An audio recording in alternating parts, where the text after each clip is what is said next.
Ready to unleash the power of automation and turn your Aisensy chatbot from a blueprint into a customer interaction machine?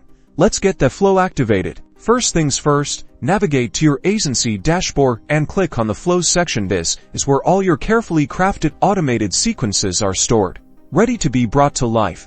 You should see a list of all the flows you've created. Locate the specific flow you want to activate, for example, the Welcome New Customer flow. Now, open the flow editor by clicking on its name. Look for the status toggle.